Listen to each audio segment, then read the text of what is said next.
Welcome to the Supplement Engineer podcast. My name is Robert Chinetsky. Joining me for our weekly banner, as always, is Mr. Supplement Snoop himself, Justin Hall. How are you, my friend? I'm good, man, but I'm probably not as good as you. I think we all just need to take a moment and spend a moment in quiet reflection of the phenomenal record-breaking season that the LSU Tigers have accomplished, have completed. Without question, this is the best football team in the history of college football. I can't think of a more fitting cap. Don't even start that. That is total bullshit. College You lost me right there. football. Don't even start it. College football has been around for 150 years, and I think it's fitting that the 150th team is LSU. They are the best team. We had the Heisman winner. He also took home every single quarterback and offensive player award possible. There's no way they beat 2001 Miami. Way. You didn't let me finish. I was going to say, in the pantheon, the annals of college football, the only one I was going to say comes close in recent memory is like the 2000-2001 Miami team because, okay, so Burrow won the national title, set the record for most touchdowns, most yards. Because we don't play defense anymore, by the way. Let's just put that out there right now. We don't play defense in college anymore, that's 1 point. It's a different game. Right. 15-0, the nation's top assistant coach, the nation's top offensive line award, the nation's top defensive back, the nation's top head coach of the year. I feel like I'm talking to Redcon sales marketing. What else did we do? We have a freshman. Nothing for that. Nothing for the Redcon thing. Nothing. Really? I'm ignoring you right now. In the top 8, the teams that finished in the top 8, we beat 5 of them, all by double digits. Yeah, that's big time. We throttled everybody. So we didn't just put up big numbers against substandard competition. We beat the top cream of the crop whole season long, and we just got better as the year went on. So, I was fortunate enough. My freshman year in 2003 was LSU's first BCS title. My last year was the 2008 title. I was at both of the games. I was in the band, so I played at all the football games. This season is, I think, even more meaningful and special than those two were, just in my history of watching LSU football, man. It was incredible. When we got down by 10 points, I wasn't worried on Monday night. We came back. I knew we stick to our plan. We worked the process. We'd go and kick ass, and that's what we did. Coach O took the high road and knelt the ball at the 4-yard line with a minute and change left. I wanted him to put in another touchdown. I just said, fuck you, Clemson, just drive it through, get that other touchdown. If you don't want him to score, then stop us. Yeah, Coach O is a classic guy. Coach O was, I know we talked about this. He's a Miami Hurricane. He probably, had he not got wasted and beat somebody up in a bar, he might still be at Miami as a coach. He was, Miami fans were always pulling for him. He's a good dude, and I think it couldn't happen to a nicer guy. Obviously, it's kind of like that whole thing where you have a head coach, right? And I remember when he got hired there, people were like, "What the hell?" Yep. Like you got Nick Saban in there, and you're gonna hire Ed. But what did he do? He surrounded himself with just amazing people, and then he just does his job, man. A head coach shouldn't. He's more of the delegate responsibility kind of guy. He's a monster recruiter. Yeah. So he's always had that ability. So I honestly, man, I'm super biased, right? Mm-hmm. When you look at like the Miami teams of that age, the Hall of Fame is now filled with all those guys. So talent-wise, it's hard to even look at. But dude, I don't watch a lot of LSU or SEC and everything like that, but I watched them, down the stretch in some of those big games, and then that is as impressive a team as I've ever seen, especially on offense. Holy shit. Because of course, that conversation comes up with Miami fans. It's like, well, when you look at the Miami defense of, like, say, 2001, with, Sean Taylor and Ed Reeder in the secondary and Mike Rumpf and first-round draft picks, the whole entire defense was like first-round draft picks. So it's like, they were a monster team. They were an all-time team. Right. It's like, so what would happen if you saw, two teams like that with a defense like that and then an offense like that? But then LSU's defense, I thought, stood up pretty well too. All the offense gets all the credit, but Clemson looked pretty good. Some things were going their way, and they're a good coach team, and they have a good quarterback, and they made it interesting. But you were watching. When you're just watching a game and you can just see that one team is better Yeah. And you're like, yeah, without some turnovers, I think because you and I were texting during the game, I was like, if Clemson doesn't get lucky with some turnovers, I was like, it's just a matter of time. Right. You can just see it.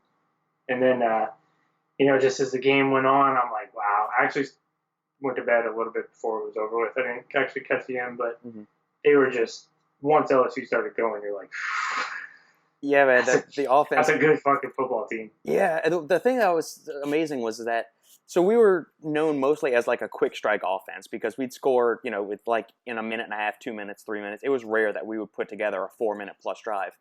But at the end of the game, I think our offense was so good that we just decided, hey, we've got this air raid offense. We're going to run and gun and just, blow everybody out of the water offensively. But when we want to drain clock, we can. We just never chose to until like the end of this game when we just put it on Hilaire's shoulders and said, hey, run out the clock and embarrass Clemson. And that let our O-line exert their force because we ran basically an empty backfield the entire game. We weren't dropping tight ends and running backs to protect Burrow. We just put it all on our O-line to say, hey, regardless if Clemson's going to rush 3 guys, 8 guys, or all 11 guys, you guys are going to put up this wall and you're not going to let Burrow get touched. And, eventually, once we kind of figured out what they were doing defensively after the first quarter, he picked his shots and took them.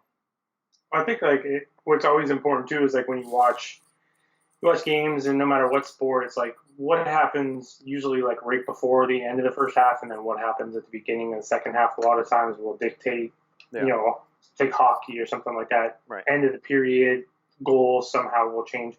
It was that drive, that 95-yard long drive that LSU made. Plus they were getting the ball back in the second half.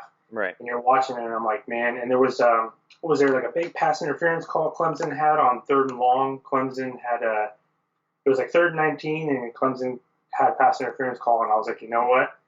That might, if they got the ball back there, it changes a few things. Obviously, I still think LSU wins the game. They're a better team, but I was like, they couldn't have that penalty and then let LSU drive and then get the ball back again. Right. I was like, that might have been their last shot right there. That one big penalty was. You just can't do stuff like that because you're facing a better team. So then you're going to have to get some breaks. You're going to have to get some turnovers. And Burrow's just that guy is 6. How do you throw 60 touchdown passes and you're not playing in some shit conference with some whack ass offense? Right, like Hawaii did back when Colt Brennan said it. Back they had like 3 quarterbacks in a row basically threw for. Like Houston back in the day, those kind of things where they just throw it every down. Yep. It's like they played in the SEC. A lot of tough road games, and the dude threw 60 touchdown passes in 1 year. Yeah, man, it was. There were 2 big plays that I think I'll always remember this season. It was the 3rd and 17 against Texas when Burrow was getting bull rushed and he slid around in the pocket and then hit. I believe it was Jefferson for that long ass touchdown pass on 3rd and 17, and then 3rd and 10 in the national championship game against Clemson right before halftime when he scooted evades the rush and then ran all the way down to like the 10-yard line and scooted right out. And I think that was when you and I were texting. You said that's championship shit right there. Mm-hmm. And so it was, man. It was awesome. Yeah. No, it was cool, man. I thought I don't have any even though they're from the ACC and I don't really like Dabo. I don't mind Clemson. I think maybe I like Clemson a little bit because they were able to knock off Alabama in such cool fashion. So I have like a soft spot. Plus, they also got Al Golden fired. They beat the shit out of us so bad that they fired him after the game. So I do have a couple soft spots for Clemson, but Coach O, man, I love Coach O. So it was good to see him shut everybody up, and because he's a good guy, he deserves it. Absolutely, man. Although I did see the post-game stuff, man. Odell Beckham Jr. is a fucking psychopath. Oh yeah, he is. Yeah, man, he smacked that cop in the ass. Yeah, you see that? He's become such in the ass a character since he graduated a couple years ago. He's really become a diva in the NFL. He's psycho. He's like Antonio Brown light. Yeah. Anyway, all right. So that's cool, man. We don't have to talk about him. No, that's good. So let's get to some supplement good. You said you had quite the haul over the past week. So what you got, man? Well, it's kind of funny. Right before we started this podcast, mail showed up, and so I went on and get it, and I had 2 packages in there. One was from Morphogen, and one was from Like a Pro. And I was like, ooh, that's a good day. That is a good day. But I think what I wanted to start off with was Core. Core sent me a package earlier in the week. They sent me some Peak X, but then they also sent me some samples of their new pre-workout. So they're doing a rebrand, and then they're redoing their Fury pre-workout. Yeah. I mean, I can't talk about the formula, but I was seriously impressed. Do you know have you seen the actual profile? Is it higher caffeinated than the current edition? Or can you at least say that? I think it's pretty much the same. Okay. I think it's I can't remember because I haven't used, because the other one has like T-cream and dynamine and caffeine in it too. This one it's like relatively same stim level. Okay. There was nothing like exotic in there or anything like that. But gotcha. Man, that was a good pre-workout. They have a couple things in there that you're going to see the label and you're going to go, huh, that's cool, interesting. But man, people are going to like that pre-workout. Awesome. So there was that. That was the first cool thing I got. And then I got a whole bunch of stuff from, Muscle Sport, the guy that owns Muscle Sport, Jason. They also own Kodiak and it's Purge. Mm-hmm. Purge we've talked about on here several times. Yep. So he sent me some stuff from Purge, but then also something I think you will like. I'll also pull it up here. He has kind of like a standalone brand, or like smaller formulas, called OptiTune. And like they make things like Alpha GPC standalone and some Absorb products.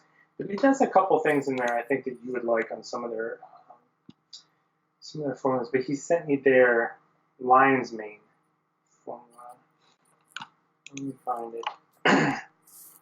So it's like it's called Lion's Mane NRG Plus. He also puts the certificate of analysis on the page, which is cool.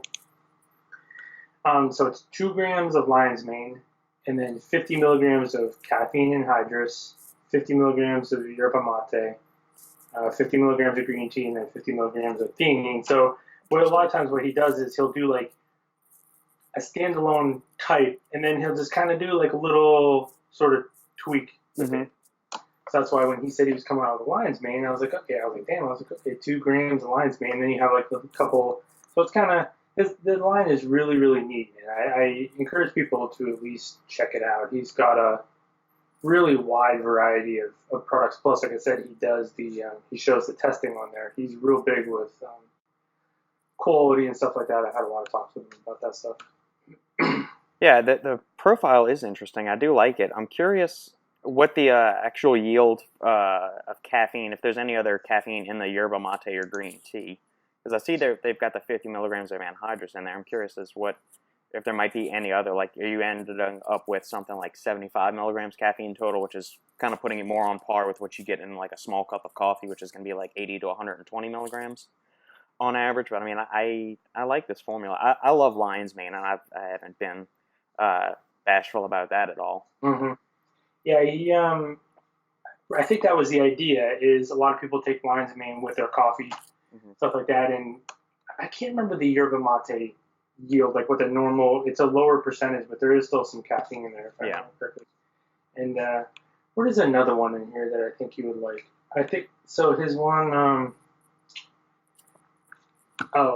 the Absorb product. So it's you know how NutriBio has the Absorb estrogen bioperine.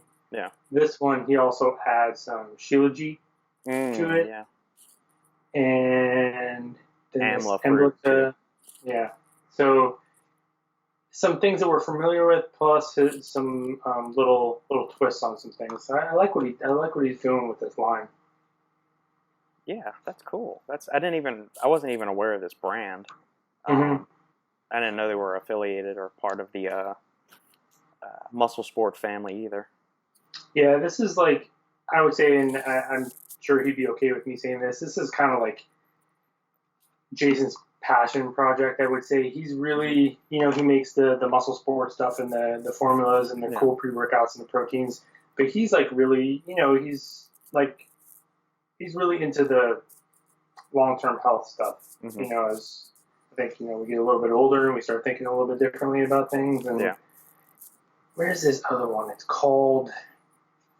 They're one of the few brands that still sell New Pep too, which I very much like.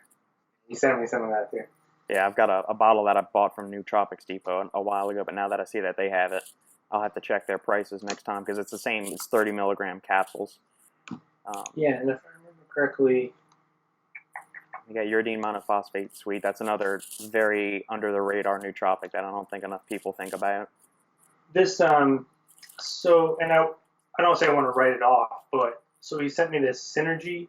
It's a full spectrum multi-nutrient kind of thing. So I looked at it and I was like, okay, but I didn't actually look at the panel until later on. And for some reason, I can't get I'm having trouble with the menu here. Oh, here it is. So multivitamin mix Synergy. It's got your multivitamin type, but then if you go down, it's actually got some interesting things, some interesting add-ons. A lot of ingredients. Are you looking at the for him, the for her, or the powder? This is this okay. one? You got the powder on the website. There's 3 different ones on there, so I'm trying to dig through that. Yeah, the label's like I almost can't read it because there's so much stuff. Which we know how that goes. Like sometimes you're like, well, right. You put a ton of ingredients, but it's not at any good dosages. But then you see like on here, like there's 750 milligrams of tyrosine in here. There's some Infinergy in here. Some choline, and then you have some small MSM, alpha lipoic acid, CoQ10, phenol. Like, it's kind of cool. Like, if you put like the full massive dosages of all this stuff anyway, it would be $300. Yeah.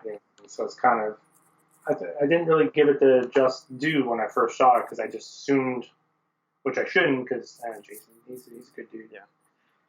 How do you feel about putting caffeine into a multivitamin? Kind of complex. And I understand this isn't just strictly a multivitamin supplement, but this is the niche of the market or the segment of the market where you'd likely find it on the shelf. You're not going to find it in the energy drink or the pre-workout segment. It's going to be in the multivitamin. So how do you feel just in general about that? I think it's interesting that I'm guessing the goal was sort of like the lion's mane thing. Like, people are going to get up, they're going to have their coffee and their multivitamin. Here's maybe an alternative to that where you can sort of get it all in one with some things like that will make it an extensive profile, some tyrosine in there with some caffeine. Kind of an interesting way to sort of start your day if people are, looking for some kind of more like an efficient. So it's kind of cool. I don't know. I like it because I guess you're right. It's all sort of like in one shot. You're sort of getting everything all together and saving you some time, and not everyone has the endless supply of stuff that we do. So right, you're trying to do. There was another one. Oh yeah, the adrenal support one. I think is kind of cool too. How we talked about adrenal, the adrenal fatigue thing and all that might be, but there's still ingredients that you see in these formulas that are still pretty cool. Like he loves tyrosine. Obviously, he uses tyrosine in a lot of stuff, but it's 500 milligrams tyrosine, 500 KSM, 150 rhodiola, and then 50 milligrams of fully basil extract. So there's little tweaks on some stuff. Yeah, I think I like what adrenal support formulas do. I don't like that the category as a whole is targeting adrenal fatigue because that's been shown. I mean, if you want to call it like non-stimulant energy boosters or things to help with like caffeine withdrawal or caffeine cycling or something like that, we need to come up with a better name than adrenal fatigue recovery or that's a minor pet peeve of mine. Yeah, and at the same time, like, and I've said that 100 times, and then at the same time, when we think about it, like when we're making formulas or developing products, you have to sort of use certain words that you don't have to teach people what it does. Right. That they just, like when a person hears adrenal or stress or something like that, it elicits a response from them immediately. So I totally agree with you. I get it. And then you can kind of see why certain people do it. And then it kind of comes down to, that's when I'll look at maybe the rest of the line. Like, what is this? Yeah. What are these people doing? Are they trying to bullshit you? Or are they you can see that, okay, we don't want the customer to think, Right. have to think. So we Yeah. know how that goes. Yeah, it's part of the SEO play and all that stuff that we Right. bantered about last time and ranted about. Like I like the formula. It's just it's more a commentary on what consumers fall for and the way companies position it. Not specifically this product, but it's just Yeah. that. Just in case the guys from Kodiak and Core or Muscle Sport are listening to this, it's not bashing the product. It is the consumer and what consumers are attracted to and how gullible they are, for lack of a better word. That's got vitamin C and magnesium in it too. I think that's the thing too. Like I've talked to Jason a lot. I think Jason would 100% agree with you. Yeah. Like where is that? And that's what we try to do. I know like part of your goals and my goals. I would rather work with brands, in a non-promotional way. But how do we connect? How do we connect with what someone like Jason is trying to do there with what people? How can we help? Right. Kind of thing. How can we explain rather than maybe looking at something and just going, wow, that's bullshit. And it's like, well, maybe they want to do something different, maybe. Yeah. So that's why it helps to have people willing to talk with us and things like that. That's why. But anyway, OptiTune, I think, is a cool thing that people should at least check out. At least, I think one reason you and I really like NutriBio is they offer a lot of good quality standalone ingredients, which people should get used to using standalone ingredients. But this is another option with some cool. I saw that Lion's Mane one. I was like, Robert would like this one.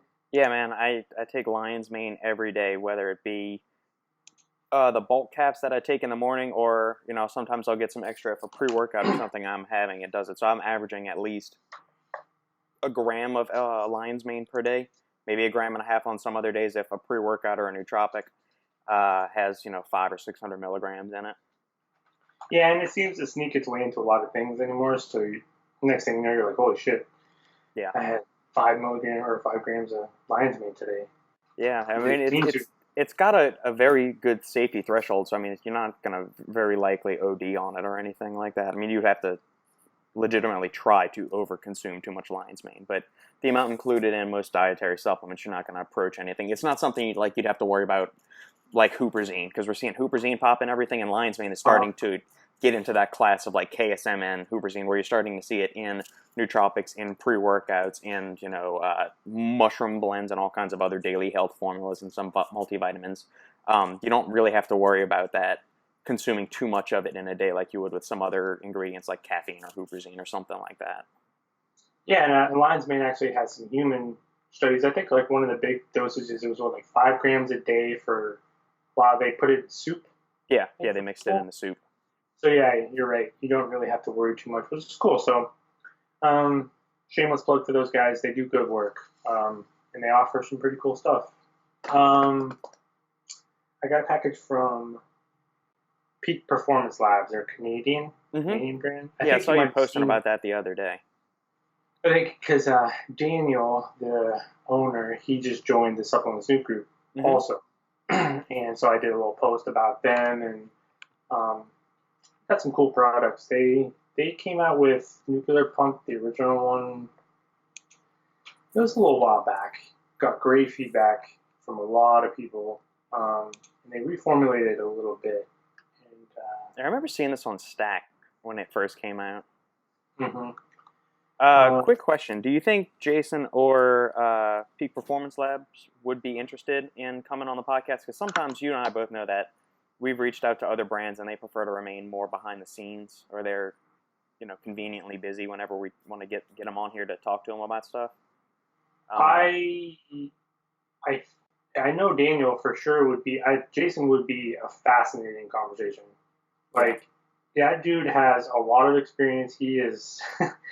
We've had a lot of good talks. He is a good dude, and he has been in the industry. He's seen some shit. He knows some shit, and he would be a fascinating conversation. Sweet. Yeah, good dude. Really good dude over there. I know Daniel would be all about it too. Daniel from Peak Performance. Yeah. So the new version of Nuclear Pump what is specifically different between the old version? Is it the same one that's on the website now, or is that the old panel? This is the new one, and so shit. I know that they changed from alpha size to regular alpha GPC.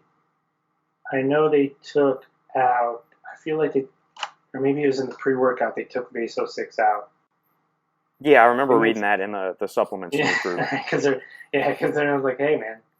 And then he told us why, which is cool. That's part of the whole thing. Why, we ask, and then they tell us, and you're like, okay, well, now we know. Yeah, it's just too damn expensive. It's an awesome ingredient. It's just, it's expensive. Especially when you look at the rest of the profile panel here. Like, where do you, I had a question from someone the other day, and they said, our formulator is just stupid, with some of these products. And I was like, well, you have to understand, too, many times a formulator might be separate from the company or something like that. Yeah. But a formulator will be given, here's the goal, whether do we just want to make a massive scoop size to appeal to people? That might be the goal. Right. Or do we want to make a long, lengthy panel to appeal to people? Or do we, and then you're given your budget and things like that. So it's not, maybe it's because we're biased, but I'm like, it's not always the formulator. The formulator is often taking direction from someone else. Correct. Because if most brands would just let the formulator run wild, no one would make any money. And because you would make a $90 formula. You get Morphogen products is what you get. Right. You would put everything cool you could possibly think of in there, and then the people that are paying the bills are like, are you crazy? Yeah. So yeah, this I can't remember exactly. They didn't change a whole lot from what I remember, but I guess I can go back and read what Daniel was saying, because he did tell us. Did they used to have DMHA in the stem one? No. No, he. I feel like I don't remember if they actually changed the pre. I'm not, or if this is just a newer offering. Because they came out with, it was also, I only tried Nuclear Pump, and they had Nuclear Gains, which was kind of an amino acid creatine sort of hybrid product that was loaded. Yeah. With, kind of a lot I found the old label on Stack3D of Nuclear Pre. It looks like the only real big difference is that they're listing synephrine at 60 milligrams, and they, instead of citrus or antium 30% at 200 milligrams, but it's still the same yield. You're still getting 60 milligrams of synephrine in both. Yeah, and I know that's a big one. If you use synephrine, and then if you use the the trademark versions, very big difference in price. Yeah. Of course, like most things, yeah. Right. So I know, I will say this, what I do know from Daniel, from talking to him, they do a lot of internal testing. And, we hear a lot of excuses. People will say, oh, well, when we tested it, this is what we felt. And you can't really argue that, because how am I supposed to argue what you're feeling, kind of thing. Yeah. But you can tell they're trying their best to give a lot of bang for your buck, but also realizing that they have a business to run and they're trying to grow. So, I think I like it. I think they do some cool stuff.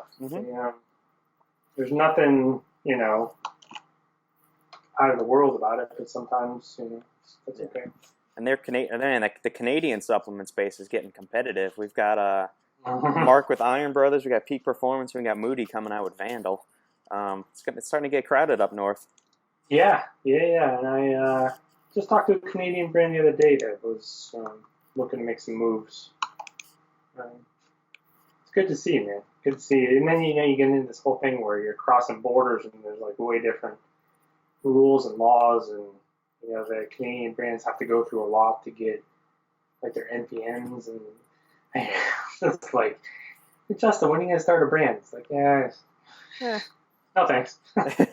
Yeah, I'd much rather do the whole consulting thing. It's like when I was in engineering, the common thing was, hey, you work with a big firm for a while, and then eventually you go and start your own consulting firm. I never had that ambition whatsoever. I just, I would rather work my way up and end up being VP of engineering or a head project manager or something. That was the path I want.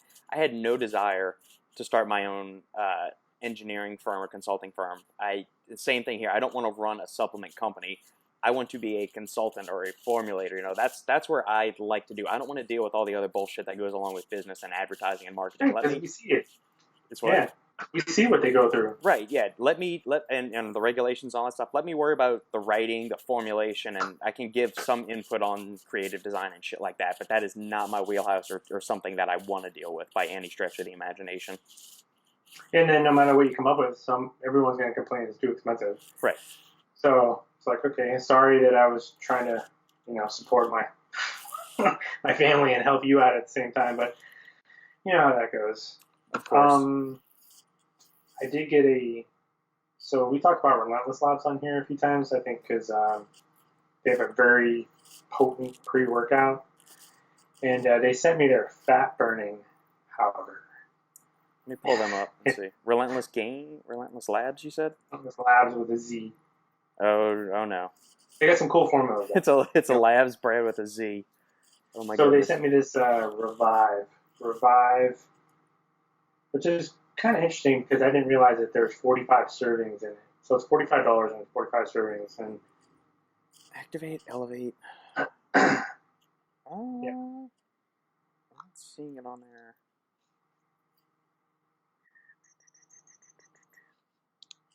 I know it's under the fat burner category. Fat burner. Okay, there we go. Revive. Okay. Their last version of this, man, was honestly like too strong. Like it had DMHA in it, and man, that thing was ruthless. I haven't tried this one yet, but you can see it's got 2.5 grams. You know, we talked about choline by tart rate. Mm-hmm. 2.5 grams is a lot of choline by tart rate. Yeah, well, that's the dose where they've got it in the actual. I think it was in female taekwondo athletes where the 2 grams of choline by tartrate actually showed benefits in fat loss. Right. So you actually have. Usually, we just see it as not enough. Right. Most of the time, rarely. So 2.5 grams. As soon as I saw that, I was like, okay. An tyrosine big dose. Yep. GBD is 50 milligrams. Then look at the bottom. Look at the bottom, like 4 ingredients. Yeah, 275 caffeine, 125 of teacrine, 40%, 50 milligrams of cocobutyrol, 25 milligrams of isopropyl norepinephrine, 25 of hygenamine, 25 of synephrine, and 2.5 milligrams of alpha-yohimbine. That's a spicy meatball right there. And yeah, honestly, I thought it was 30 servings for that price.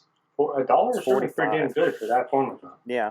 The name is interesting too. Usually, if you hear Revive, I would think it's something like a nighttime sleep aid or something like that, or a cognitive enhancer, not a fat loss supplement necessarily. So the name choice is interesting, but the formula is robust. Yeah, if you were dead, this would revive you. Yeah. Well, I guess that's what it's supposed to be, because usually when you're dieting, you're low on calories, energy, mood and motivation are all low. So I guess this is supposed to put a little lead in your pencil to get you going. So, like I said, there was 2 products probably in my life, really, that I remember taking the full dose, not like taking too much of it, but like the actual full dose, and thinking, I can't handle this. And one was Ember from Inspired. Mm-hmm. I never actually took the full 2 scoops. And then the other was this original Revive version, because Chris, the owner of Relentless Labs, good dude. Actually met him in Vegas. We went out to lunch with him and his wife, and just a normal guy, just trying to make some cool stuff. And yeah. He told me, like, when he sent me the last one, he's like, well, you'll probably need 2 scoops of it. And I'm looking at the formula. I'm like, are you out of your mind? I took 1 scoop, and you know how it is, like, pre-workouts are one kind of aggressiveness, but then fat burners, especially when you have, the alpha-yohimbines and the yohimbines, and man, it just is so uncomfortable, and there's a point where it's just too much. Yeah, it's like, oh my god, I feel this is so harsh that I can't handle it. So I'm curious. I'm a little afraid to try this one, but I'm gonna do it. Yeah, well, the isopropyl norepinephrine is gonna. I mean, I've yet to have a product where it's in there and I actually enjoy the effects from it. So that's. Oh boy.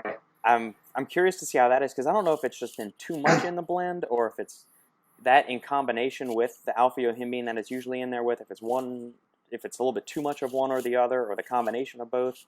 Because, I mean, I've had alpha-yohimbine plenty of times, up to a decent amount, and then you cross that threshold, and then you just feel miserable and sick. Right. So I would love to get my hands on just like some bulk isopropyl norepinephrine, and titrate the dose and see where the sweet spot for me is, just with caffeine or just with caffeine and teacrine. Ironically enough, it is extremely hard to find right now. Yeah. Does Swift Stems make it? Because I know they do a bunch of bulks for other ingredients. Do they do a bulk isopropyl? I don't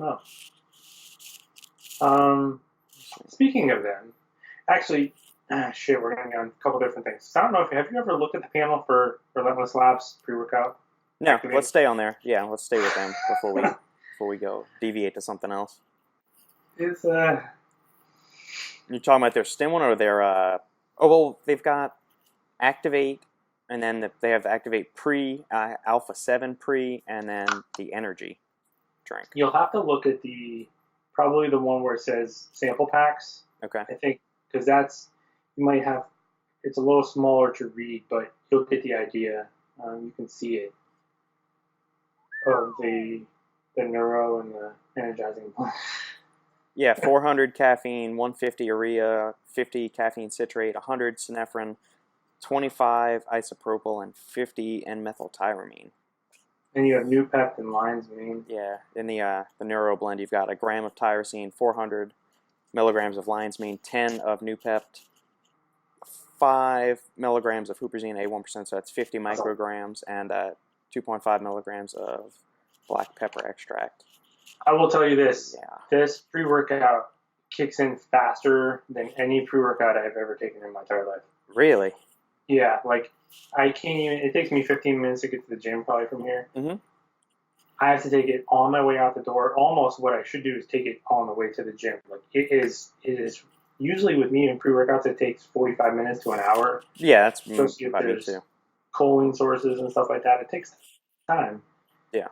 Not this one. It's like right now. You better not be stuck in traffic, man. It's like waiting for road rage.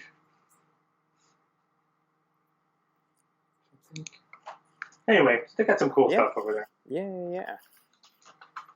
So I'm going to try that fat burner and that thing. I'm a little scared of it because the last one was intense. Ruthless. So we talked about Swift Stems. Did I tell you about they reached out to me? No, I've been trying to get them on the podcast. We were supposed to do it maybe this coming weekend. We'll finally record it. What do they have to tell you? So, and this would be a good time to talk about this, and this is exactly why we do what we do, right? There were some concerns with me, some of their standalone, especially their Vaso 6, right. Super cheap the way it was offered and stuff like that. And I'm like, hey, man, you never know in this industry. Yeah. They actually reached out to me, and they were totally cool about it. They're like, hey, did you have any questions or anything? So we talked to each other for a while. Mm-hmm. I actually know exactly who manufactures for them, mm-hmm. and you can never be 100%. I hesitate to ever use for sure, but their manufacturer is very high quality. So I definitely changed. I wouldn't say I had a negative opinion of them. I just wasn't sure. Skeptical. But I will say from talking to them, I do think that they are legit. I think they have a good operation there. Like I said, their manufacturer, I know them, and I know how important to them quality is and mm-hmm. things like that. So I just want to give them a shout out for taking some criticism. I didn't really criticize them, but taking some some comments that I made. They could have been pains in the ass about it and just told me to kiss their ass, but they reached out to me to clear things up, and they did. So I appreciate them for that. Sweet. Awesome. I actually got more stuff. Well, keep going, man. This is this podcast is to celebrate all things LSU football and Justin's weekly supplement hauls. So right. Well, honestly, the stuff I got this week is better than what's on Stack. So let's. Shots fired. I mean, no, definitely not shots fired. But it's. No, I'm trying to get a war started between you and Shane. So we're gonna do this. Is what we're God, I love Shane. So Like a Pro. I'll start with Like a Pro. Yeah. Like a Pro sent me. He is working on it's called Peak and Power formula. I can't share the details. it's funny because right before we got on this call, I said, can you share the formula with me just so I know what I'm getting myself into? I just get a little sample bag, and I was like, I do trust you, and you can tell me when to take it, but I was like, maybe just let me know what's in it. Now, is this a pre-workout, a natural anabolic, a recovery formula? What kind of is this? So it's marketed as a power strength recovery performance creatine based. I think what happened, so he sent me more of his pump and focus formula, which I think you would really enjoy. Mm-hmm. I think his old version, he had creatine monohydrate in there, and he ultimately took it out. Mm-hmm. I think to save space for some different ingredients. He has huge formulas, and so I think he wanted to sort of bring it back as an accessory sort of product. But looking at this, it's exactly what he's saying. Power strength recovery kind of thing. He does like licensed ingredients a lot. So anyway, I got that, and I got his pump and focus. He sent me another tub of that. That's a cool product. Yeah, pulled up the pump and focus right now, and 6 grams of citrulline malate, 3 grams of glycerpump, 3 grams of betaine. See, one thing I'm curious about is why are all these brands putting in 3 grams of betaine? Because I see a lot of brands going with that 3 grams when we've got the research doing 2.5 grams as the dose. So why are we overdoing that? Lycopro is not the only ones that do this. I mean, I think Primeval goes with 3 grams in their pre-workouts. I think Apollon put 3 grams in their Hooligan stem-free, and I'm just trying to figure out why brands are going with this 3 gram route instead of the 2.5 gram route. I don't know. Good question. Yeah, 2 grams of Pico, 2 grams of Tysoine. I'm sure it's supposed to be tyrosine, but there's a typo on the label. I got busted balls about that one. You got what? I got busted balls about that one. Yeah, tersoine. 1.5 grams of agmatine, 300 milligrams of Vaso-6, 250 of Norvaline, 600 milligrams alpha GPC 50%, 125 of caffeine anhydrous, and 200 micrograms of huperzine A. It really does come together well. This is the one I was telling you I was using. I was using way too many high stimulant products. Yeah. And I started using this for about a week, man. I just had such amazing workouts. But still, it's only 125 caffeine. But man, you feel everything sort of going on with this formula, which is cool because that's what a lot of stim people get used to is the feeling. So I was recommending to people. I was like, I don't want to spend money for you, but it's probably a good idea to have something like this on hand as a way to sort of back down your stimulant intake, but still make sure you're getting a good workout. Maybe some stim-free options people just don't like because there's no feel there and stuff like that. So I like the formula, especially if you're going to go low stim. You really need to back it up with some quality doses of nootropics. I think regardless of any formula, or for a pre-workout, if you want to go the low stim route, I think you need to put in some decent doses of nootropics. And you got the 2 grams of tyrosine in here. You've got 300 yield of alpha GPC and 200 micrograms of huperzine. So, I mean, that's going to light you up from a cognitive standpoint. That can help offset what you might be losing in that initial stimulation of caffeine, to where these other ingredients will kind of complement and bring up, those cognitive deficits that you might be experiencing if you decide to lower your typical ingestion of caffeine. Yep, 100%. And it does. The cool thing I've noticed with Jeff's products is it plays out exactly how it should. And you sort of take that for granted, I think, by saying stuff like that. But I mean, I just use all the time. I use products, and it's not. It just. I'm looking at the label, and then I know what's going on, and I'm going. It's not what's happening. So, I know Ben. Price Ball was using it too. He really liked it. Good product, good brand. I know a thing a lot of these brands are doing, they're doing these payment installments. You can do installment pays, or they use Sezzle or Afterpay or all this. What are your thoughts on these kind of? Obviously, I know why the brands are doing it. It's so that people will keep buying the supplements and they seem more affordable instead of having to shell out $200 for your monthly supplement haul in one boat to the company. You'll make 4 weekly payments of $50 or something like that. So I guess it's a way for the companies to keep getting money from the consumers, even though people may not have that initial huge chunk of change. I'm wondering if this is going to you end up overspending your limits as a consumer.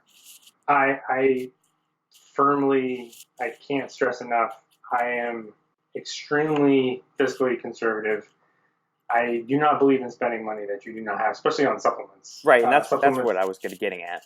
Supplements are great, and you know what? I think it was Tim over at Natural Body Inc. Someone asked him why they don't have Afterpay or Sezzle or something set up, and I wish I could remember what he said, because it put another perspective on things that I didn't know about the ins and outs of the way some of these programs work. And shit, I can't remember what he was talking about, but it really was talking about how it was not very advantageous for him to do it. It actually hurt their business a little bit, and he really laid it out in ways that I hadn't thought about. And of course, I remember, so that's super helpful, Justin. Yeah, quality commentary as always from you, my friend. But I don't think I think it's sheer stupidity to finance a supplement. I think that's just asinine. So, yeah. But I get it, man. Because I hear it all the time from people. They're like, well, when payday hits, or people will talk to me about the app, and they're like, well, I don't have the money right now. Like when payday hits, and I was like, you know what? Maybe you shouldn't do that. Yeah. If it's that close, I just don't. That's tough. Right. I don't want to tell people how to spend their money, but that's a bad habit to get into. I would agree. So, go ahead. Do you want to talk? I was going to move over to another product to get your thoughts on it, unless you want to keep going with some Leica Pro stuff. No, I did get one other thing I'm going to talk about. But yeah, let's go. I can put this on the background. I've got the tab pulled up on my computer. So, if you want to, we've been having a lot of conversations lately, especially as we've been doing more formulating products and working with brands on where's the balance between making enough money to sustain yourself, right? And still giving a customer quality when there's so many unknowns within supplements and long-term say, so there's a big conversation. What's the best approach, right?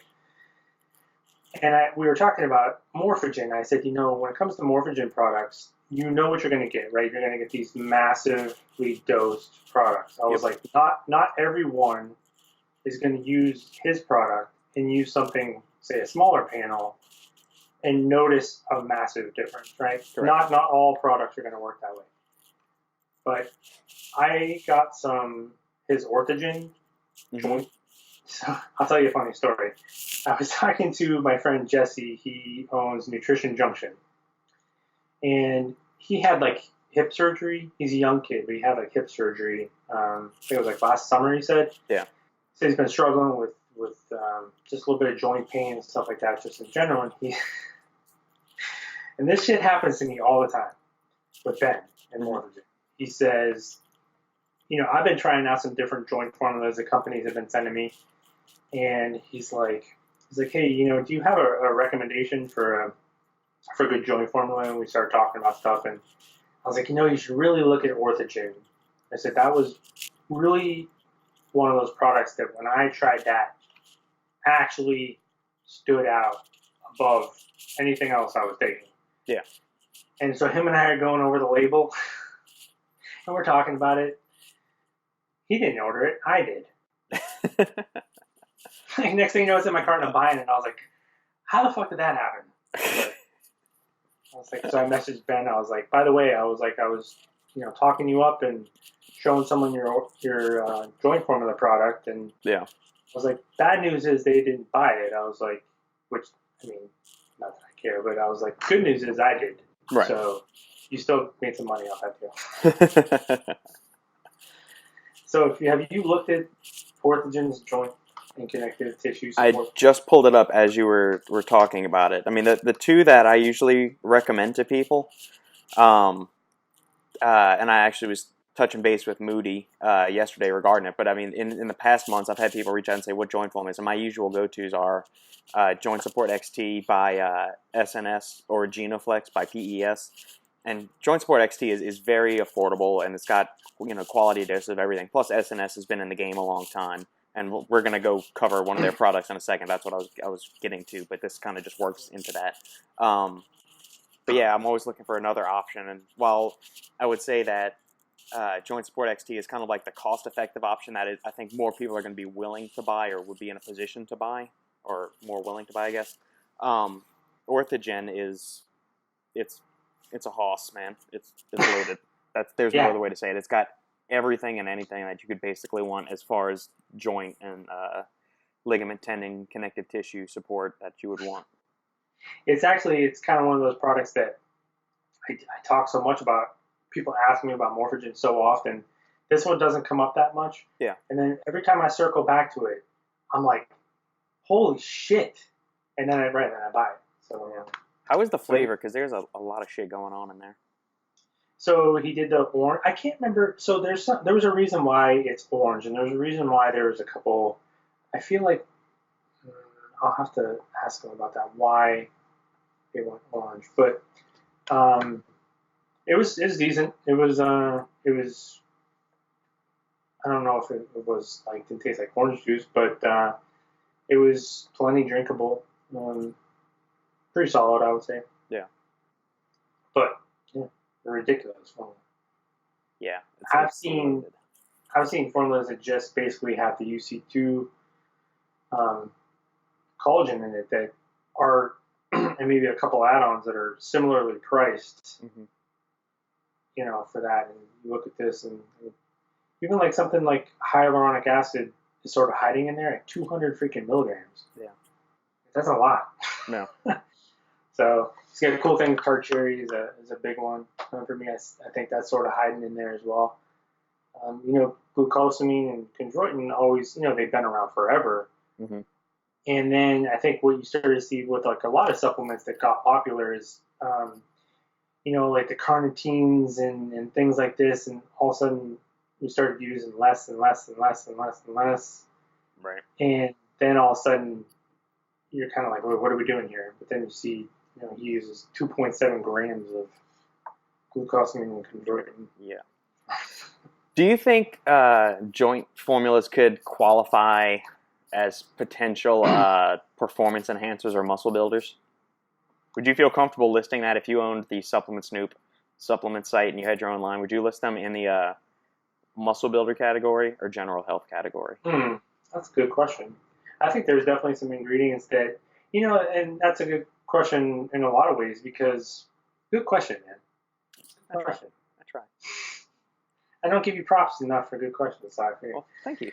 But when you see things like curcumin and we're like finding more and more benefits as we sort of go along, like I think a lot of people think of it as, you know, anti-inflammatory, but then you have the cognitive boosting and certain things that we're finding with a lot of this stuff, which is really cool. I kind of like that. I think, you know, I'm sure a lot of companies would play pretty fast and loose with that. Yeah. But yeah, anytime you can improve recovery and I know inflammation is part of the process, mm-hmm. you know, and it's part of, you know, the muscle building process, but there's a time and place where, you know, you want to have, that way you can come back to the gym strong, you know, the next day. Yeah. And, you know, people go through these phases where their body's just too beaten up to continue and things like that. So I get it. I like where you're going with that. Yeah, I would put it in the class kind of like collagen supplements in that they're indirect muscle builders, and the same thing with sleep supplements. They're indirect muscle builders in that they improve mm-hmm. recovery and support the underlying things that allow you to perform better in the gym. So if you've got a cranky shoulder, if your hip's bothering you, if you got an achy knee, you know, if these things are irritating or pissing you off while you're trying to work out, that's going to limit your performance, how much work you can complete, and how frequently you can train. So it's undercutting performance and potential muscle growth. So I think by shoring up all of these supporting structures, then you'll be able to train more frequently, train harder, complete more total reps and work volume, thereby making more gains inside strength, performance, you know, what have you. 100%, because I said that I posed that question to someone. It was a what's the best pre-workout type of scenario. I said it could be a sleep aid. And people are like, well, I don't get it. Well, it's like, well, if a good night's sleep is what's keeping you from getting up and hitting the gym hard the next morning, then, you know, it could be that. Right. You might not need anything, a pre-workout to get going and things. You might just need some sleep. So Correct. I like to always pose that question with people because I think we talked about that with the Alpha Line one last week. They made some like weight management type things with their sleep aid, and it's like, sure, good night's sleep is important when it comes to weight control. It's been studied and things like that. While it's playing a little loose with certain terms, it is still related. Correct. I like it, man. I feel like that had to have been it. But I did get a shit ton of stuff like from OptiTune. Like I got a bunch of different products. So we don't have to go all those one by one. I just wanted. Oh, and we did both. It was this past week. We both got the Steel Fit PB milkshake protein. That was a nice surprise. It's good stuff, man. That's very, very. I like it in water. Sandy likes it more in milk, but dude, it's good. It's delicious. Yeah, I saw one day I had a few boxes out there, and one was from Steel Fit. And I looked at and I was like, if that's that protein, I was like, I owe him a big old hug. Yeah, buddy, man, it's good stuff. And I was emailing with Rob this morning, and he said more products and more flavors are coming out soon. So I'm excited. He said he's going to be up at the Arnold, so we've got like a massive collective of people that are going to be meeting up there. It's going to be fun. It's going to be a busy couple of days, as it always is. I know we originally, because that's what we've been talking about, we're going up, we're driving up Thursday morning and then staying Thursday and Friday night and then leaving Saturday just sort of whenever. But yeah, the way it goes, man, I don't know. We might have to stay there for like a week. Next year we'll just rent out Columbus for a week and see what happens. Also, we know some friends of ours are doing like Airbnb for a while there, all sort of staying in their little compound. Yeah. Yeah, man, the Arnold's going to be a good time. Yeah, I'm looking forward to it. I'm flying up Wednesday afternoon, and I'm flying out mid-morning on Saturday. So that's kind of what I thought, too, is maybe we'll drive in a day early. Yeah. I just made my travel plans. I got to figure out where I'm staying. I haven't decided if I'm going to go the hotel or Airbnb route. Usually I stay... I think it's Dublin, which is right outside of Columbus. It's maybe 20 minutes, and I'll stay at a Holiday Inn there or Hampton Inn or whatever I stayed at last year. I might do an Airbnb. I'm not entirely sure yet. I'll have to check prices. But that, and then I'll just Uber or Lyft into the expo every day because driving there, I've driven through around that area twice. My first 2 years going to it, and this will be, I think, my fifth Arnold coming up. Fourth or fifth Arnold, I forget. And there's no sense in driving anywhere in and around Columbus. Just hop a Lyft there and, screw trying to figure out parking. 100%. I think I haven't been there in years since I was just a little bitty fanboy. Yeah, well, it's going to be cold, wet, and miserable as it usually is as Columbus in March. It's always cold, it's always wet, and it's always on the verge of snow, but never actually snows. I know. Like I was telling people, I was like, I'm sure the Arnold's better than the Olympia, but Vegas in September and Columbus in March. Yeah, plus it's Vegas and you've got all the bars and everything else around there. So, I mean, it's, So and that was what we talked about too. Mike from Axe and Sledge is part of the Supplement Snoop group, and he's a good dude there. He's like, he said there's a bar right next door. So we're just going to go there, I think. I don't even know if I'm going to go to the expo. Yeah, I think it's an Irish pub that's right there. I'm trying to remember the street, but right across the street from the convention center, because there's a burger place. I think it's a Irish pub. Might be a British pub, but I think it's Irish. So for all those people listening out there that want to come hang out at the bar and have some drinks, I know a lot of people in the fitness industry, they can't do stuff like that, but I do. So yeah, especially I'm going to show up because you said you were buying the first 3 rounds, right? That's what you'd said. I think you said if LSU wins the national championship, you'll never buy a drink for the rest of your life. Or like you made some sort of deal with the devil, I feel like, in there somewhere. I'm going to go back and listen to our podcast. Yeah. It's free drinks for life for me since LSU won, so that's all that matters. Nice. So what's the SNS? I know we took up a lot of time going through my no, that's good, man. You had a very exciting haul this week, so it was a big week. Recap it. SNS just released. I mean, obviously SNS has been on a tirade of releases for the past 6 months or so. This Stack? No, this isn't on Stack. I guess this made the Stack Wire towards the end of last week or maybe very early this week. They're energized aminos, Hmm. and we've got And that's- we've talked about a ton of amino energy formulas and whatnot, and obviously usually it's like 100 milligrams caffeine, 5 grams of BCAAs, and That's always horrible. It Yeah. sucks.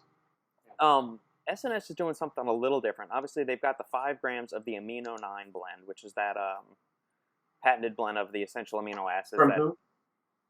is it Where did Compound? you get that? I think Compound does the amino 9, or does Compound do the essential 9? You don't know? I mean, I thought you were like basically on the team over there. That's why it's definitely Compound. It is Compound, yeah. That's why I was. Such an Man, they're gonna be Such disappointed. an asshole. 125 of caffeine from green tea, 125 of green tea extract, standardized for EGCG, and 125 milligrams of theacrine. So that's the yield of theacrine is the 125. And so it's going to be whatever the tasteless theacrine is the 40%. So multiply or divide 125 by 0.4, and then you get whatever the actual is. It's keto friendly. It says right in there. Yeah, I saw that on the thing, and I thought, why the frick would I you did. put that You on? fucking have to. You have to. People are nuts. You just have to tell them that. I guess so. You know what? It's also gluten free too. It's gluten friendly, gluten intolerant friendly. So I mean, I like it. I think SNS, right? We know SNS doesn't give us crap. Right. They're gonna come up with something cool. It's hard to make a cool amino product. I think I made a comment one day. It was Dynamic Evolution. I said, "How do you make a cool amino product?" They put like 600 milligrams of Baso-6 in there. I was like, can't do much. No, That's the way to go. I like the inclusion of the theacrine in there just because I'm a theacrine fanboy. I really like the ingredient, and I use it damn near every day. What I'm trying to figure out is, what are your thoughts on putting the green tea in there? Obviously, it's got some fat loss research showing that it assists in weight loss. Do you have any thoughts on its inclusion in an amino energy product? I don't. I think that's tough because green tea. Somewhere along the lines, right? We built green tea up like Dr. Oz and all those fucking idiots. Yeah. Green tea's got some cool things that happens within, some subtle, interesting. There's a lot going on within green tea. Like, you've got caffeine, right? Phenolphthalein, you got polyphenols, you have all these sort of stuff going on here. And right. Then somehow it became the weight loss miracle, and everything went to shit. So I feel like we're sort of like coming back around. I think, what was I just talking about? Another ingredient the same way. The glucosamine chondroitin. Mm-hmm. See it with like carnitine maybe a little bit too, where it's like we hit this arc where it went to shit. Yeah. And then we're like, okay, let's go back to what it really is and maybe start exploring what it actually does. Mm-hmm. And I think you're just seeing some, because you see some pretty high quality companies use it. I think Core uses it quite a bit, and they have a lot of science things on their website about why they do it. Some of that. Yeah. So dosages depend. It seems like you need some big dosages. I think 500 milligrams and stuff like that is what you usually see. I know Ben uses it on his like 500. Yeah, it's a popular ingredient. It's got some decent data behind it. I found it interesting to put in there. So I'm guessing. I wonder if they're positioning this as a potential fat loss supplement. Natural caffeine. What I think would be cool as an inclusion, one way to make, I think, an amino product stand out would maybe put in 2 grams of velocitol, because that's what the research on velocitol was. It was using a suboptimal protein dose and showing that it, delivers a significant spike in muscle protein synthesis. So put in, I think they used 6 grams of whey protein isolate in the study that they used for velocitol with 2 grams of that. So put in, 6 or 8 grams of aminos, essential amino acids in there, and then add the 2 grams of velocitol into it and see if that could be one way to make it stand out, possibly. Yeah, because that's what, similar to what Court did with his intro workout product. He put the 6 grams of hydrolyzed whey. Yeah. And he put 6 grams of that plus the velocitol in a way to replicate that study, which I was like, that's cool. And of course, people were like, well, I don't get it. Where's the amino acids? I was like, jeez. So amino acids are still, they're just one of those things that I don't mind them. I don't think there's anything wrong with them. There's plenty of people that I know that they're new into working out and they take an amino acid product and they have noticeable recovery and things like that. So when people say that they're useless and worthless, I just don't agree. But yeah, I mean, it all depends on what else is going on in your daily life and your diet. I mean, if you're not consuming enough protein or enough high quality protein sources, then supplementing with some EAAs would definitely benefit you in terms of recovery and staving off catabolism, supporting anabolism, those things. Yeah, it's kind of one of those. When people ask me, I'm like, it depends. Right. Yeah. And people hate that answer, but that's the truth of it. So, yeah. I try not to answer every question with that, but it really is the answer to damn near every question. Did you happen to see Optimum's, this is on page 2 of Stacked, Optimum's new advanced pre-workout? Yeah. Put some creatine nitrate in there, I think. Yeah. I'm thoroughly unimpressed with this formula. There's a fucking surprise. Yeah. I mean, Optimum released some heavy hitter. This is around the same time Dymatize released their big pre-workout a couple of years ago. As Optimum finally released theirs, I think they called it Gold Standard or something. Honestly, we kind of had the similar conversation when it comes to Cellucor. If I'm these brands, just don't do this because you're trying to appeal. I don't know what they're trying to do necessarily. You're trying to maybe appeal to a certain group of people that already think you're shit anyway. And when you see a formula like this, there's nothing that's going to change your mind. So why bother? Just stay. We appreciate you guys are a mega massive brand. Just stay in your lane. Keep doing what you're doing. Your products hold value for a certain group of people. Just do your thing. Do your thing. There's no reason to do stuff like this. And oh, good. Yeah, I mean, this is basically like the latter pre-workout that we talked about, which was like 150 caffeine, 5 creatine, 3.2 beta-alanine. And this is infinitely cheaper than that. Isn't this basically like a 2 scoops of original C4? Yeah, I mean, you've got 6 grams of citrulline, 5 of creatine mono, 3.2 of beta-alanine. I mean, the creatine nitrates, it's a nice inclusion, but I think you might need a higher dose than that. I thought you needed like 1.5 to 2 grams of creatine nitrate to get a beneficial yield of nitrates. Yeah, it's probably, I don't know what the percentage is there. Electrolyte blend, sure, that's fine. Magnesium oxide is a shit form of magnesium, though. And then caffeine at 300. So this is an incredibly unremarkable pre-workout. Well, you have 16. You say you have 16 roughly grams of active ingredients. That's a lot for an Optimum product. But 6 is citrulline, which that's cool. Citrulline like that. Yeah. 5 creatine and then 3.2 beta-alanine. So then you're not left with a whole lot of room. Right. So I think it's another attempt at making a big scoop, and it just really, I don't know. It's not the worst thing I've ever seen, but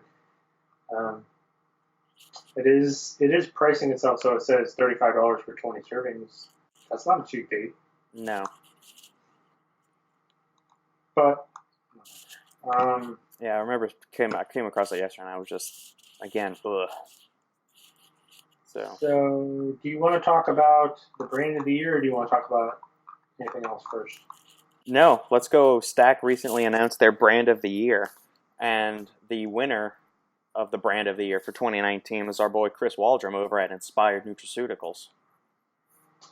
Some cool stuff, man. I know as award season, if you want to call it that, people would constantly ask me, what do I think? What is the brand of the year? What is this and that? And I said it constantly, and even put aside my personal relationship with Chris, which we've grown to be good friends, but I liked his products first.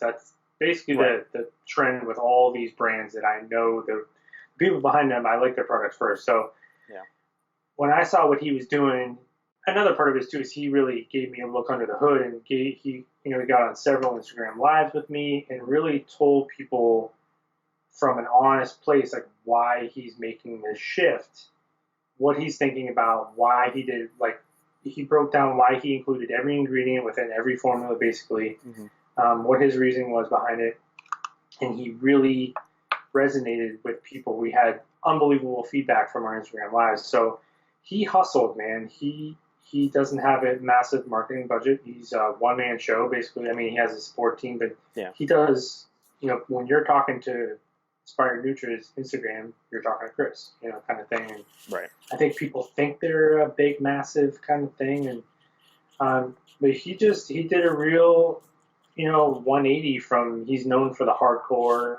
pre-workouts, and he's like, man, I think it's just time to make some more grown-up shit kind of thing. And I thought everything that they did this year was cool. And, what I really like about Inspired, and you and I have talked about this numerous times on the podcast, is that a company will start out, guns blazing, balls to the wall, hard-hitting products, and then as they become more mainstream, they get very vanilla with their formulations, or they get boring, or just the same commitment to quality and innovation is not there. And that is one thing that Inspired has not done. They have not become blah. They have not become vanilla or playing it safe. They continue to put out, they've gravitated more to the mainstream, so they're not using the DMHA anymore and the super aggressive, possibly illicit stimulants. They're using quality ingredients, but they're continuing to innovate and use quality doses of those ingredients too. So it's not just a basic bland greens formula. It's greens formula plus some other things to support natural health. Health. The same thing with their protein powder. It's quality doses of the things that we know work, but there's also that extra little that's in there to help it, stand out and make it something to show you that it's not just from some, mass market formulator from some, generic contract manufacturer. That's well said, man. I agree, because he's like, man, we want to be cool, right? We want to make a cool brand, make cool products. Yeah. How do you make a greens product that's cool? Well, they did. And how do you make a multivitamin that people get excited about? Like, he did. Like, I was like, that's cool. So he, and I will say this too, a lot of people, like, take FSU, their, caffeine free, their pump style formula. Mm-hmm. They released it not long ago. I bet you he sent me the first sample probably a year ago.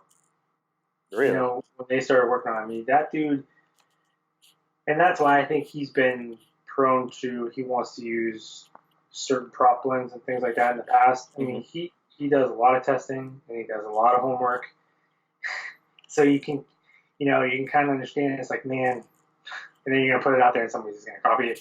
So like, I get that part of it, but he was like, people should know these things. The World Wide one was fully transparent and things like that. And I just think it was really cool, man. I expected the same old, but I know Shane is a huge fan of Chris and really respects what they do. And it was cool to see Shane and them over there give, I would say, a brand.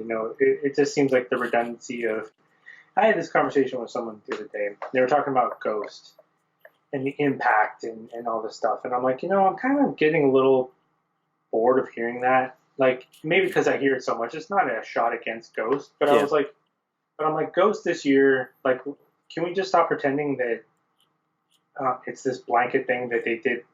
I was like, Ghost does flavor collaborations, which is awesome. Mm-hmm. That's great. For so many people, that's important. Yeah. I don't care. I don't care about flavor collaborations, okay? Yeah. Then they made a pre-workout this year that, to me, sucked. So that's my experience with Ghost this year. Mm-hmm.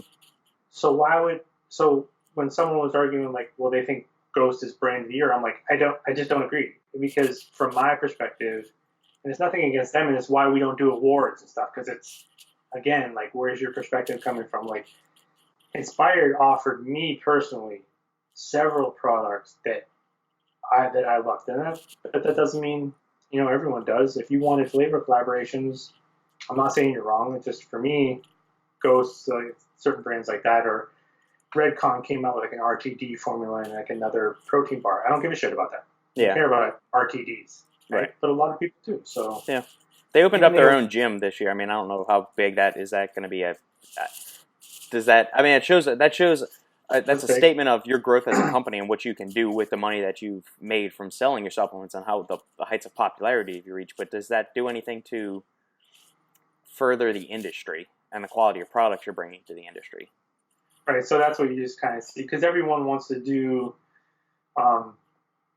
awards in top five and stuff like that because it's good for your search engine optimized, things like Yeah. that. It's good for content to create. I mean, of course. So, but it's kind of funny to hear people's perspectives on why they do it, and it's just kind of the same thing. And I'm like, well, not everybody feels that way. So it's kind of cool to see Chris. And on a personal note, I'm a little biased towards Chris because I get to hear his thought process a lot. Mm-hmm. That was awesome, man. I was super happy for him. Super proud of him. Yeah, I was not expecting that. When I saw the top, or the bottom three of the top five, so places 5, 4, and 3 that were announced on the podcast, I was trying to figure out who the top 2 would be, and I thought that. Hold on, I'm about to sneeze. Yeah, because it was like Omar, Redcon, NutraBio, and Inspired. Right? Well, no, it was 5. I think was NutraBio, 4 was Bomar, and 3 was Redcon. And I was trying to think, sitting there to myself, thinking, who the hell are going to be the top 2? And then I thought, okay, well, yeah, Ghost is probably going to be up there. And I couldn't figure out who the other one was. And I mean, we've talked about Inspired's formulas and their products and how cool Chris is and all of that before. For some reason, it just completely slipped my mind and so when I opened it up and I saw that they were brand of the year, that made me very happy, and it, restored, not that Shane's credibility was ever in question with me, but it kind of fortified it and, made it that much stronger that, he's doing some good things over there, and he's unbiased in assessing which brands are actually doing the good things out there, which brands are deserving of that kind of honor. Yeah, and it's like, I think I've said this before, like, I don't have anything personal against Redcon. In past years, I completely understand why Redcon would be brand of the year. I mean, it was like 2 years ago, they took over the whole thing. They were so it's like, everywhere. They're everywhere. And Ghost has had years where they do some amazing things. To me, this past year didn't do much for me as far as Ghost goes. Right. They did a lot for a lot of people, and a lot of people feel that way. And I think if you pick Ghost as your brand of year, I don't think you're wrong. Right. But it's cool. I agree. It was cool to see a brand like Inspired, sort of like an underdog role, get it. And yeah, Shane does some good stuff over there, man. So Stacked is willing to back you up. That's a big deal. Yeah. So what do you think Chris is doing with that trophy now? I don't know. Probably filled it up with some beer. Sort of over 21 beverage. Because he's another one we'll have to sit down with in Columbus. We already talked about that. So good. He's going to be up there? He's going to be there for sure. Outstanding. All right, buddy.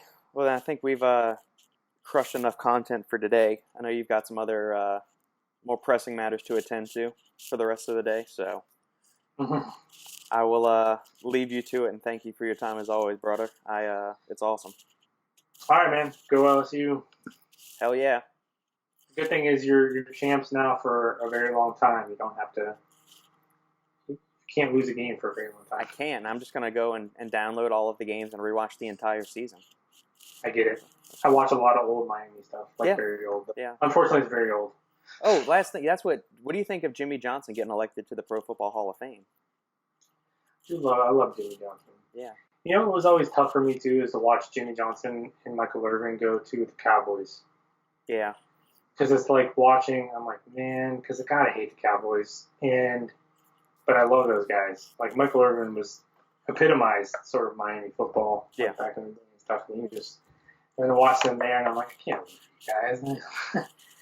Well, that's what Jimmy Johnson's tenure at the Cowboys as a head coach wasn't very long. But what he did was prolific in that short time. And then he went to become the GM or the vice president of the Dolphins after his stint with the Cowboys. And he did some good things there, but it wasn't anything to the level that he was able to accomplish in Dallas. So I guess, how would you assess somebody getting into the Hall of Fame? Is it just that while your time in the league was maybe short, what you did was so amazing that we can't write the history of the game without mentioning you? Or is it that you were just around a long time and, hey, you avoided injury and you did really well, but there was nothing prolific? So I guess somebody like that would be Phillip Rivers. Phillip Rivers hasn't really been like Brady or Breeze level with winning Super Bowls or Peyton Manning or anything like that. But he's lasted in the league 16 years, and he's put up some very impressive numbers in a very pass-friendly league. So do you think he qualifies for it? Because I would put Jimmy Johnson in the Hall of Fame. Just he built that, and while Barry Switzer was the head coach for that third Super Bowl, we all know it was with the team that Jimmy Johnson built and the players he brought in. You know, and I think this is going to be an interesting conversation moving forward because, like, you saw Luke Kuechly retired. You know, you've seen guys, Patrick Willis's, Luke Kuechly's, Calvin Johnson's, they retire while they're on top. Yeah. And I think you're going to see that trend continue. So then what? Because a lot of these, like what you're saying, a lot of these Hall of Fame debates it's because of the longevity. Right. Longevity comes into it. You know, you have someone like Frank Gore, for instance. Maybe at one time he might not have been in the Hall of Fame, but I mean, he's been playing for so long at such a high level now. It's just he has to get in, and it's like I'm with you where it's like I think Jimmy Johnson, and probably just looking at the overall impact, you know, on the game, like in different. It's a good question because especially as you're going to see maybe besides quarterbacks because quarterbacks are not allowed to hit him anymore. Right. I think you're going to see the careers are going to shorten just in general, and they're going to make their money and then get out. I totally support that. I think get in there, man, get your money, and just get out while you can before they take too much from you. Right. And you're going to see the Hall of Fame credentials sort of change because it's like, yes, what was your impact? You know, Jimmy Johnson in a short amount of time was an architect of a dynasty. Right. So that's impactful. But now someone like Luke Kuechly, who is amazing for, say, 5 years or 6 or actually probably all 8 years of his career. Does he make it in, you know, kind of thing? Because if you played for 7 more years, you know, maybe then, because then you're like, oh my God, he had this much and this much. So it's a good question, man. I think it's going to change as we move forward too.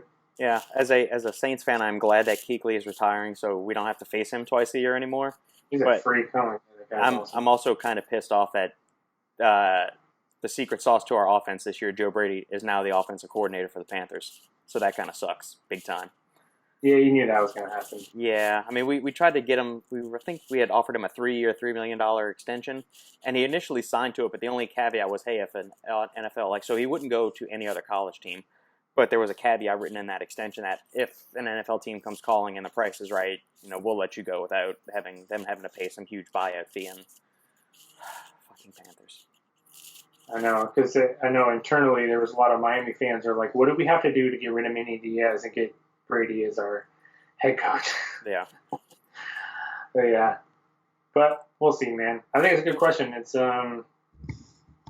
there's so many different sort of factors that come involved. Yep. All right, buddy. Well, good. We began the podcast with football. We ended it with football. It's a good day. It's a good day. All right, brother. Yeah, good chatting as always. All right. Bye.